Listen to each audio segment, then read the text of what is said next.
नाज़िन नबीसर जे अवाम petrol जे अघनि में वारे फ़ैसिले खे रद्द कंदे अघ घटाइण जो मुतालबो कयो आहे। इन हवाले सां तफ़सील ॿुधाए रहियो आहे शमन सिराज पंहिंजी रिपोर्ट में। निगरान हुकूमत हिकु दफ़ो ॿीहर महांगाई सटिल अवाम मथां पेट्रोल जो बम किराए बेहतर परेशान बणाए छॾियो आहे। नबीसर जे चिंची रक्षान कार ड्राइवरनि निगरान हुकूमत जो कयल अवाम दुश्मन फ़ैसिले खे मुस्तरद कंदे धरती टीवी सां पंहिंजा सूर वंडींदे ॿुधायो त पेट्रोल वधण सां तमामु मुश्किलातूं वधी वियूं आहिनि। जीअं त हीअ पंहिंजो रक्षो हींअर कढाए आयो आहियां, किस्तुनि ते कढायो आहे, जंहिंजी किस्त आहे फ़ी महीनो 10,000 रुपया किस्त ॾींदो आहियां। पेट्रोल वधण सबबु असांजा टोटल माना रोज़गार जहिड़ो कर बंदि थी चुका आहिनि।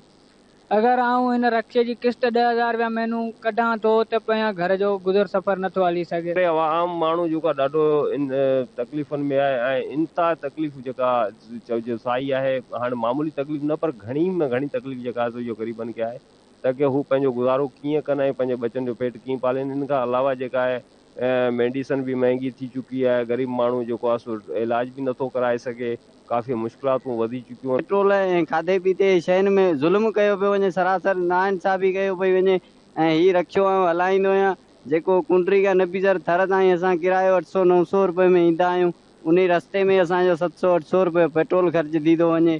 त असां सां इहे हुकूमत नाइंसाफ़ी कई आहे। ऐं हे 10 रुपया बचा आहिनि मूंखे जेके कुंडरी खां नबीसर थर ताईं कमाए आयो आहियां।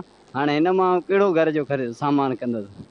त असांजो इहो ई इतलाउ आहे त असां पंहिंजी ज़िंदगी या त हिन मां जान छॾाईंदासीं या त पोइ असीं हथ ॿधूं था हुकूमत खे त असांजी कुझु न कुझु ख़्यालु कयो वञे, कुझु सस्ताण कई वञे। मुंहिंजो वधीक चवणु हो त असांजो गुज़र सफ़र इन चिंची रक्षान ऐं कार ज़रिए आहे। महिरबानी करे हुकूमत खे गुज़ारिश थी कजे त तेल सस्तो करे असांखे फाका कशी वारी ज़िंदगी खां बचायो वञे। शमन सिराज, धरती टीवी, नबीसर।